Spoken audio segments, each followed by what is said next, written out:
So now we're doing English. We're talking about the differences between the services available in Ukraine, Brazil, and Canada, and the differences that you felt going from one country to the other. And I do want to note these are different times. So you lived in Ukraine only until age 10.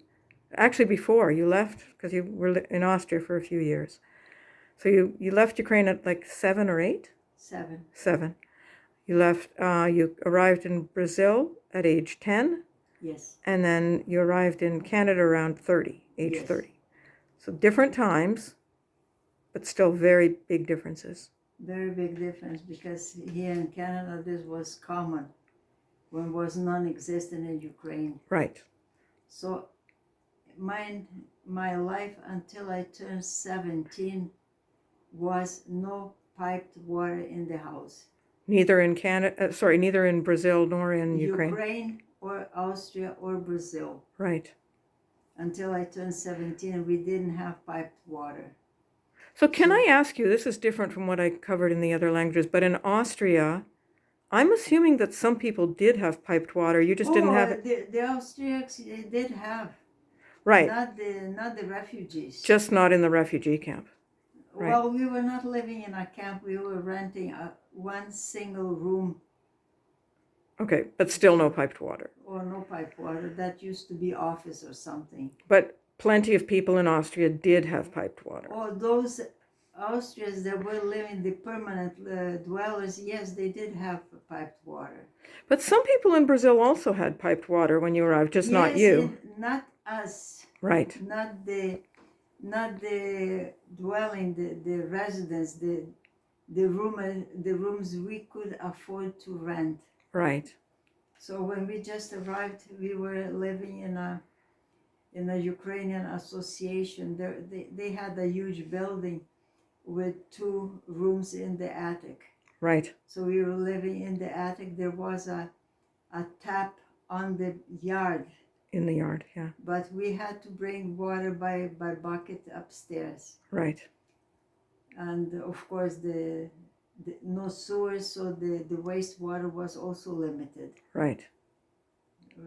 It was a scarce commodity.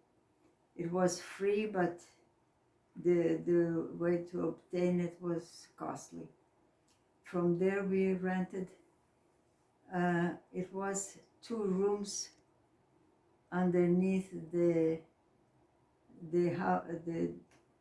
residence of the owner. A little bit lower ceiling, but they were clean rooms that we made into bedrooms. And then there was a little house, tiny kitchen and tiny room.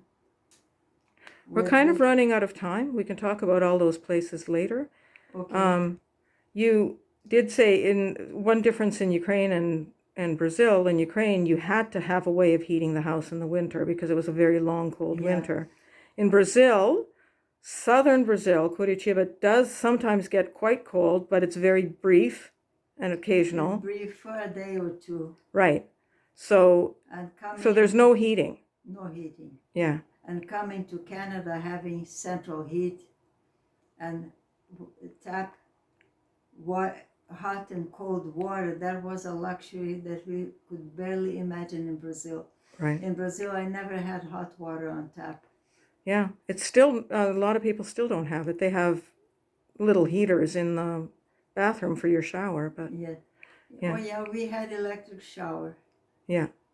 But, so for if you didn't use much water, it emitted so much heat, so the more water you run through, the colder the water is. So if you just have some drips of water, you could have a comfortable shower. Yeah, that's the way it is.